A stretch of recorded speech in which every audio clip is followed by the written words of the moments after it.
Welcome back, Hunters. I'm the SurvivalVis, and we return to Monster Hunter 3 Ultimate. So if you guys like Monster Hunter, you definitely have a lot of content on the channel now. I think it's basically going to be Monster Hunter every weekday for the next following weeks to come. And this week we are going from the Barioth twins to what are probably going to be the Barioth duo. And for that, I actually have to look at changing up my loadout a little bit. Because what I've got on right now, I don't think it's really going to cut it, because, it's going to be good for the damage. But the problem is that Barioth is a very agile monster, and a lot of those hits are ones I don't want to take. So I need to try to figure out how I want to squeeze in the evade distance. What's going on in the back of my head? Just feels a little itchy or something. Okay, so I gotta figure out how I can do this. Yeah, Tenderizer I'm probably not going to be able to take on this set. But I think I can get the jumping in, and I think that should be pretty good to let us counter Barioth. Oh, no, not that one. That one. And that one.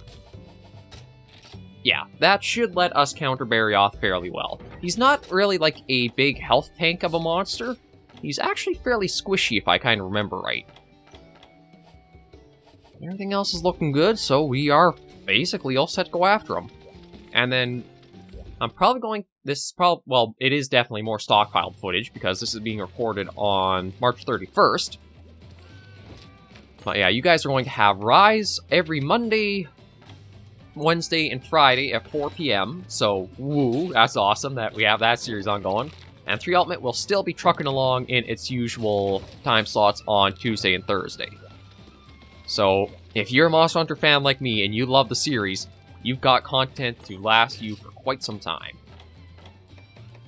Yeah, so I'll have to do the Nibble Snarf probably next week, and then we'll see exactly what all is still due for this rank quest. We gotta be getting near the end of them though.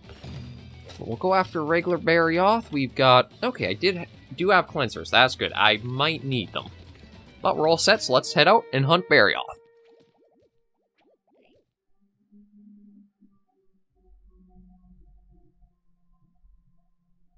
Okay, just give it a moment. Oh. Okay, starting us literally right off where he is.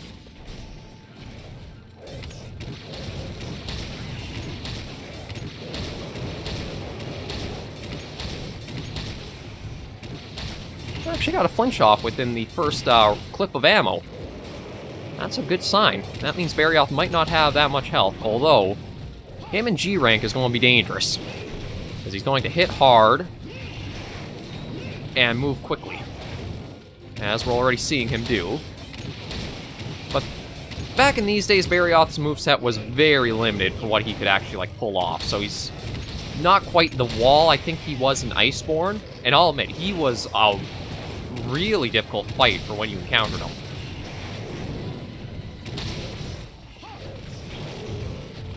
I'm actually surprised at how difficult Barioth was when I played the story mode and first encountered him. He does a lot more damage than you'd expect for the rank that he's kind of in. Oh, shoot. Yeah, I was a bit too slow. Going to have to be more cautious when it comes to timing.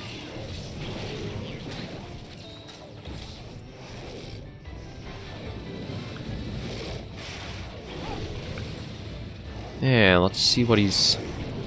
Are you going to go for... okay, I can reload there.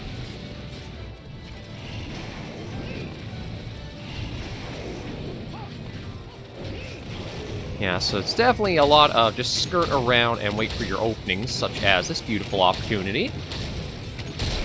There we go. And we can lay into the head a bit. And Barioth does have his signature, or well, maybe not signature, but trademark. If you break my wing claws, I slip and slide like you do on ice.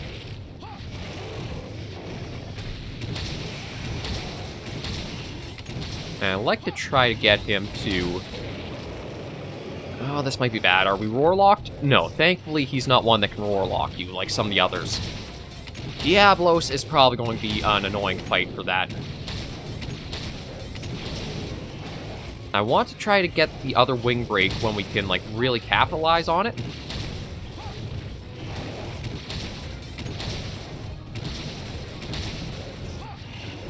So, like, when he turns to face us... Or so that way I can, like, get those headshots in. Alright, dodge towards him.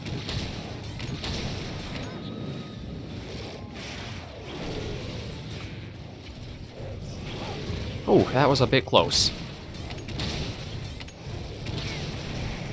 Alright, dodge into him.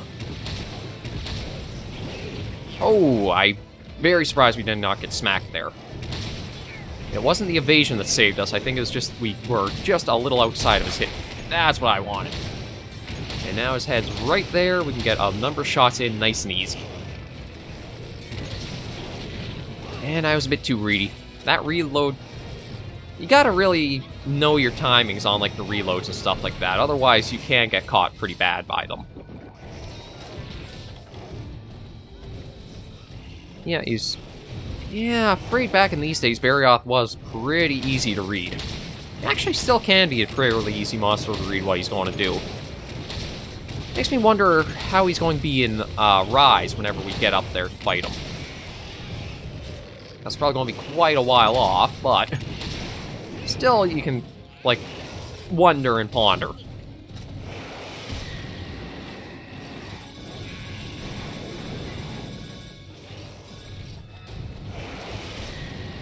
Okay, so there's our first kind of bout of normal 2 used up.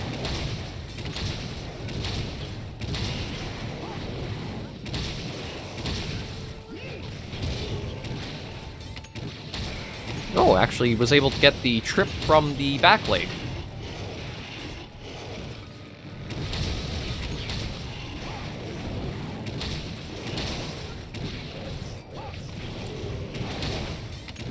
Yeah, Sand Barioth, I think, is going to be more problematic, and I'm very glad that I did switch out the set for the evade distance, because that's really been helping for getting out of his, like, little trot charges. See, he's actually a monster that I like the charges quite a bit from, because he actually has, like, some wind-up to get up to speed. Not like some monsters like Tigrex, who just, like, all of a sudden can bolt out a charge when you're, like, right beside him and literally touching him. Barioth has a little bit of start he has to go through before he gets up to speed, and then can do, like, the full speed. And now we just pepper into him. And out of that. Oh, there we go. And yeah, I gotta admit, that dance is surprisingly useful because it saves up on some time trying to get your status protected. Oh, that could have been close.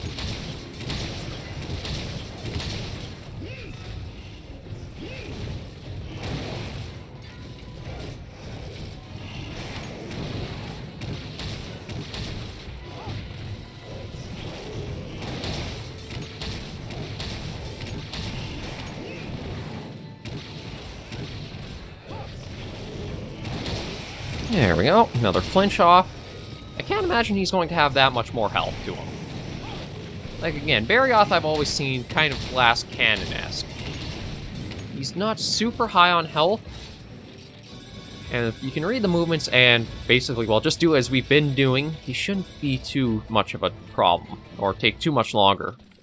It's not even been 10 minutes against him. I gotta admit, I still have yet to find another heavy bowgun that, like, rivals the Arc Precursor for its output, like the raw values on it. So, it's been carrying us through all of G rank right now. Makes me wonder how long it'll take before we find something to just rival it, not even, like, surpass it. Uh-oh, are you going to... Okay, no, you can't do your little, spinny leap, or spinning pounce, when you're that far along. I know if you enter into the area, and Barioth, I think, is up on, like, the ledge over there, he can do the leap, or the spinning leap on you.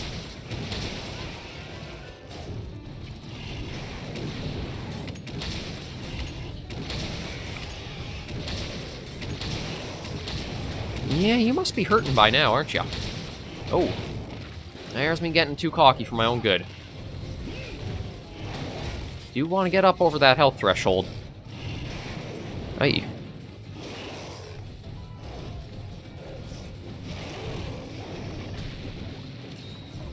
There we go.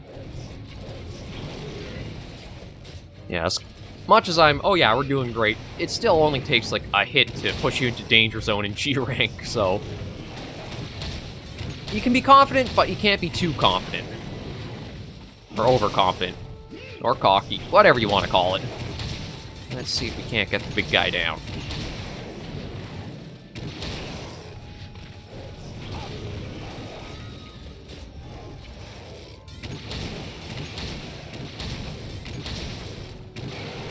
Yeah, there he's limping along.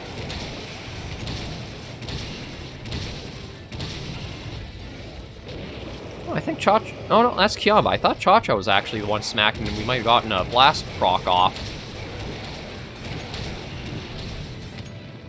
And always try to get those last peppers in. Okay, so... I think what we'll do is...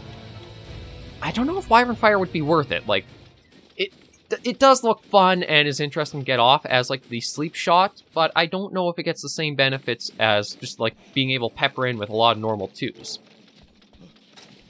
Yeah, speaking of, we'll just combine those up. I can't imagine we're going to be going through very many more, but it doesn't hurt just to get yourself a little topped up and prepared. I think that might have been enough time for him to... Yeah, there he goes. So, we'll climb up here, and then we basically got another hunt done. Ooh, see, just because of how long it's been taking for Rise to upload, it looks like I would be able to get another, like, hunt in, maybe for Sand Barioth, but I'm going to do split episodes, just... Oh, wow. Okay. I guess I could have used the Wyvern Fire, huh? I'm going to do split episodes just so that way I know, like, I have a few more days covered more easily, and... spaces out more Monster Hunter content for you guys. Videos aren't too long that way, and you can just kind of drop in and out as your leisure. You don't have to watch one, and then stick along all the way through for a second one in the same video. Well, that is Barioth all taken care of. Up next, we'll probably... I'm guessing it'll be his Sandy counterpart, because I imagine in G rank it's going to give you both the regular and then the subspecies later, so... It's worked that way with everything so far. Barioth, Giganox, what else? Duramros. Although that one... No, I think we did... I think we had him to fight without needing to do regular Duramros first. No, Rathian and Pink Rathian were both... It does seem like subspecies stay in the same sort of ranking, though, with their regular counterpart. Let's put it that way.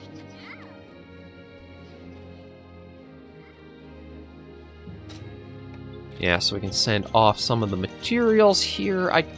I will check out the armor. I don't know what... no, we're just going to sell. We don't use fast charge. We'll check out the armor, see what skills are on it. I think Barioth is a pretty good evasive set. It might not be like the crowning evasive set, but it does have some abilities to it. Or some options to offer. So, let's run on and take a quick look at those.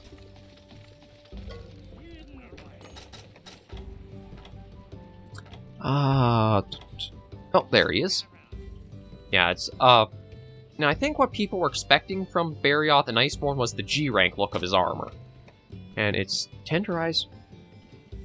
I mean, the evasion is nice, but I have a feeling this is one of those cases where it's not actually going to have all the stuff you're expecting on it. Yeah, like I gotta admit, I do like the G-rank Barioth stuff more than the high rank. Yeah, see, this is going to be another one just like Giganox. It gives you 1 or 2 points of something that kind of feel pointless to be on the armor.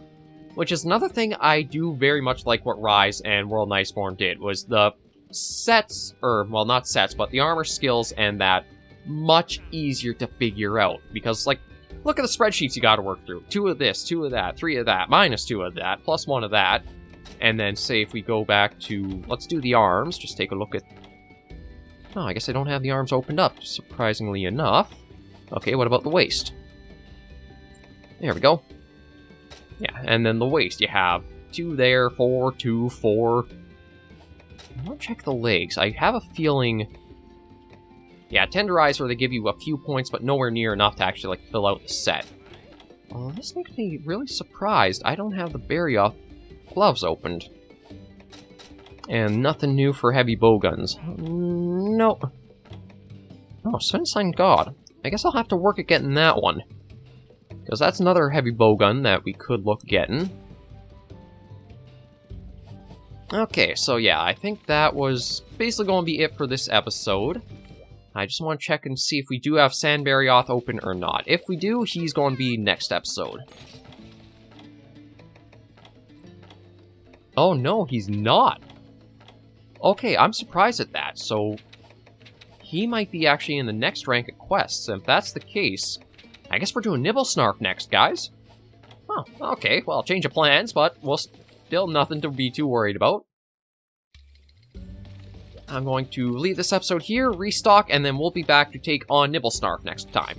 So, thank you all very much for joining me on this episode of Monster Hunter 3 Ultimate. If you did like the video, be sure to give us a like, and if you have any comments, tips, tricks, or requests of either armor or weapon you'd like to see in-game, let me know and I'll see about making it happen.